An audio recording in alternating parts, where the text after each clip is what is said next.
She texted me, using the secret code we created years ago. And that message saved her life. I used to think safety was something you could buy. Better locks, brighter porch lights, a doorbell camera with a crisp night vision. I didn't realize real safety sometimes starts years earlier at a kitchen table, with a few markers, a pad of paper, and a little girl who thought spies were the coolest people on earth. My name is Daniel, and my daughter is Lila. When she was 7, she came home from school on a Friday afternoon bouncing with energy about World War II codebreakers. She had a new obsession. Dad, we need our own secret language, so if anything bad happens, no one else will understand us. Her eyes were so serious I almost laughed. Until I saw she wasn't joking.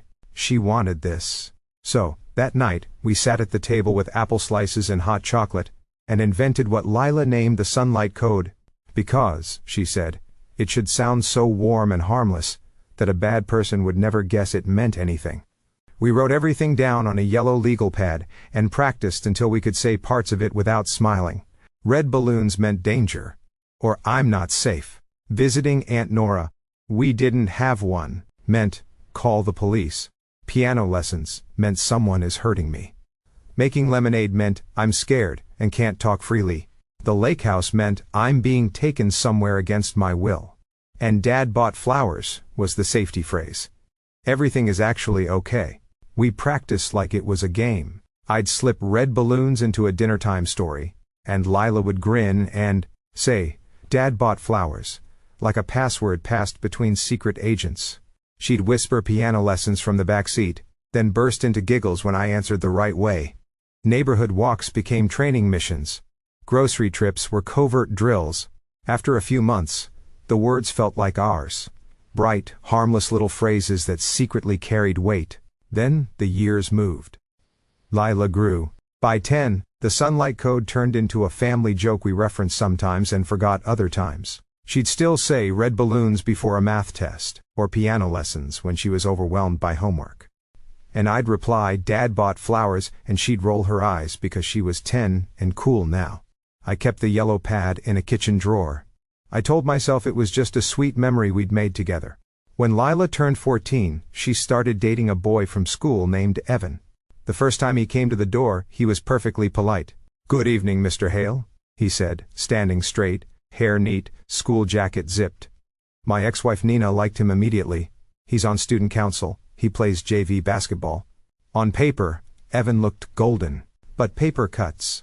And there was something in how he placed his hand on the small of Lila, spack to steer her away from her friends when they left in a group.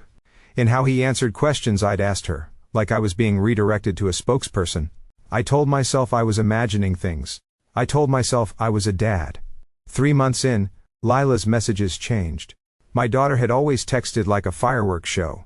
Memes, dog photos, chaotic emoji storms, random thoughts sent at odd hours about clouds that looked like whales. Or a new song she loved. Suddenly, her texts were measured. One-word replies.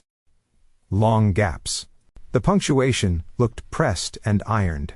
When I asked if she wanted to grab dinner, she wrote, can't, plans with Evan. When I checked how school was, fine. It wasn't the words, it was the way they sat there, like someone was reading them before she hit send. I told Nina something felt off. She exhaled like I was exhausting and said, Daniel, teenagers pull away, give her space. Maybe she was right. I tried, and then on a Wednesday night, my phone buzzed. The message was long. It began like a normal update, and twisted in the middle of the sentence. Had a great day today. Evan took me to look at red balloons for the Valentine's dance. We might do piano lessons together since we both need to learn. The dance committee is thinking about having it at the lake house venue. Thinking of making lemonade for the bake sale.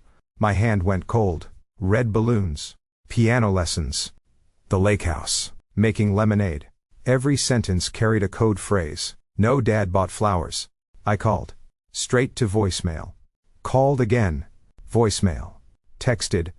Are you okay? No response. I called Nina. She's sleeping at Marley's, she said brightly, like it was a favor. Marley was Lila's best friend. I drove to Marley's house before Nina could finish. When Marley's mom opened the door in fuzzy socks, she blinked. Lila? She's not here. I haven't seen her in weeks. I walked back to my car trying to keep my breathing even.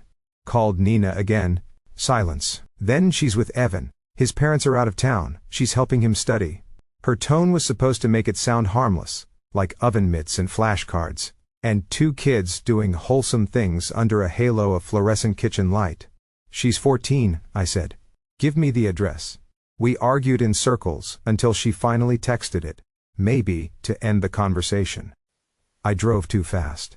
My mind sprinted farther. The house sat on a quiet street lined with black trees and a thin fog curling up from the asphalt. Only one window glowed upstairs. A shape moved behind the curtain. A voice, a boy's, rose and fell, sharp-edged and ugly. I tried the front door. It opened. The living room looked like a storm had walked through it. A lamp was broken. A picture frame lay face down. The glass had a spiderweb crack. A chair was on its side. I took the stairs 2 at a time, following the voice, heart punching my ribs. At the end of the hall, a door. Not quite closed. Evan's voice sliced through. You don't text anyone unless I say you can, do you hear me? Lila's voice, soft and wrecked. I was texting my dad about school. You think I'm stupid? He snapped. I saw what you wrote. He didn't know the specifics, but he knew it meant something.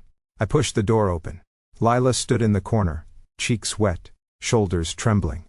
Her phone was shattered on the carpet, screen a mosaic of loss. Evan turned, and the face he'd worn at my door, the polished boy with the yes sir voice, fell off like a rubber mask. What was left was rage. His mouth moved into a smile that didn't touch his eyes. Mr. Hale, he said smoothly, we were just having a disagreement. I saw the red mark blooming on Lila's cheek. I saw his hand, the way it hovered like it belonged in the air near her face. Get your things, I said to her. We're leaving. He stepped between us. She's staying, he said, chest puffed like a little king. You need to leave. Lila moved toward me. He grabbed her forearm and yanked her back. Purple bruises ringed her skin. Finger-shaped, ugly, proof. I shoved him. He stumbled, just enough for Lila to slip past. She reached me like a drowning swimmer who finally found a hand. Don't touch her again, I said.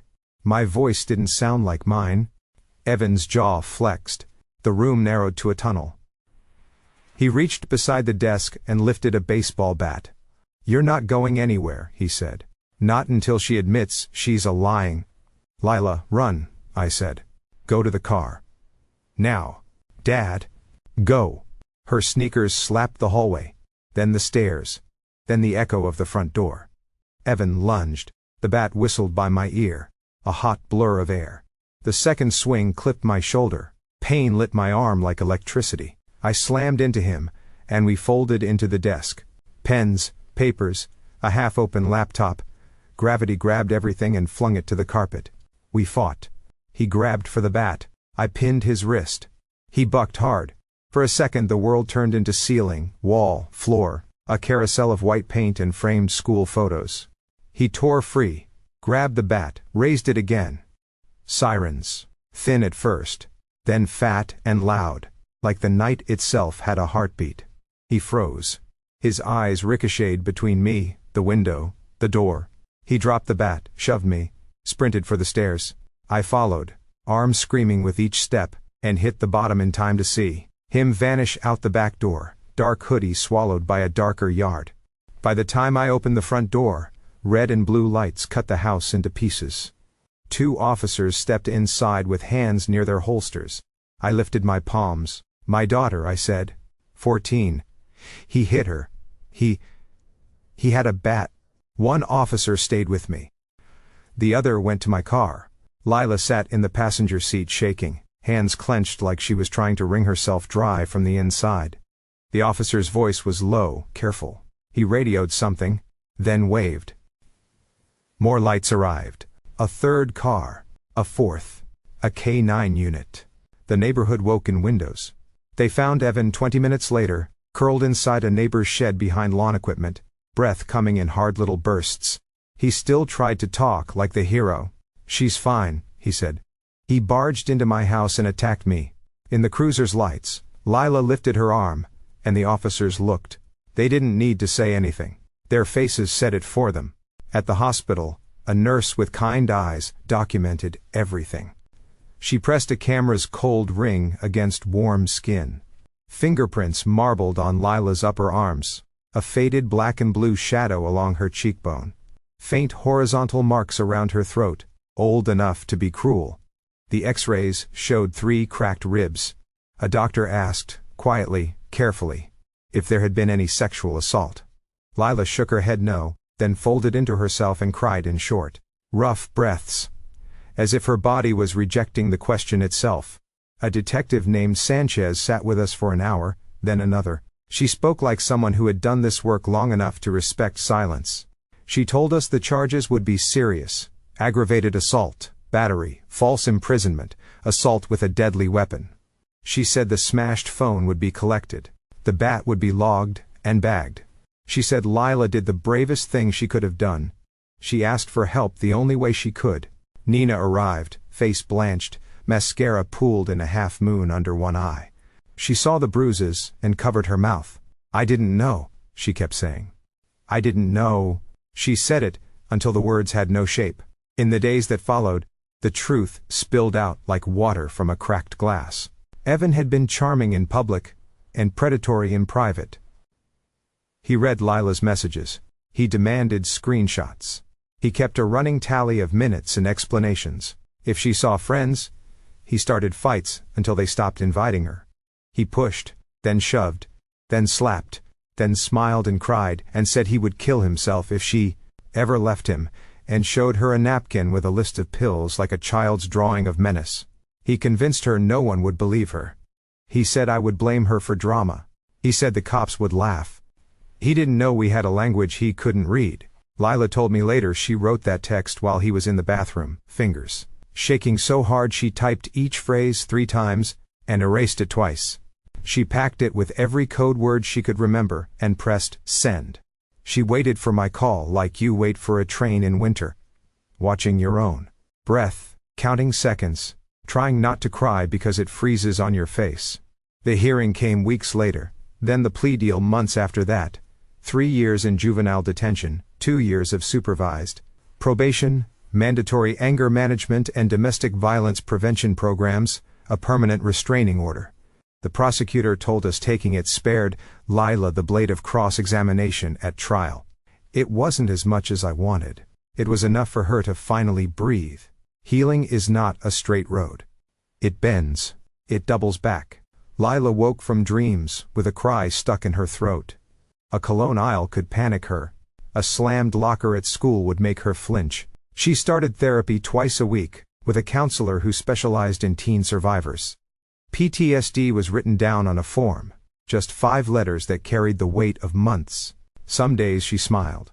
Others, she stared at the ceiling in our living room like it had answers. Nina and I sat in a different room with a different therapist, learning the ugly math of how abusers can look like the best kid in the class, while they are quietly burning someone's life down behind closed doors.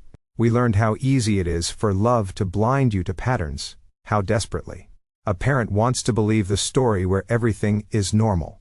Some evenings, the house was quiet, a good quiet, while Lila did homework at the table. The dog slept on my feet.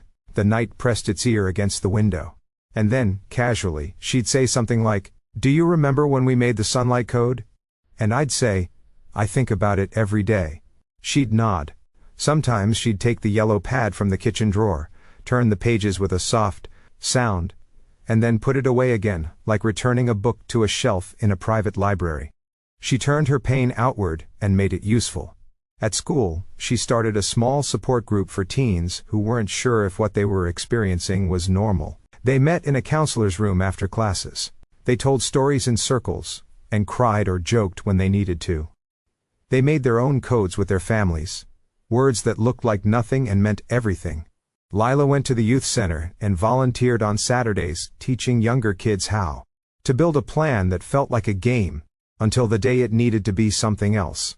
We expanded the Sunlight Code together. We added, "Thinking about summer camp? I'm being followed. The garden needs watering. I'm in immediate physical danger. Looking at old photos. I need you right now. But can't explain why. She taught it to her two closest friends, and made me promise I'd teach it to anyone I dated seriously in the future, because safety shouldn't live with one person alone.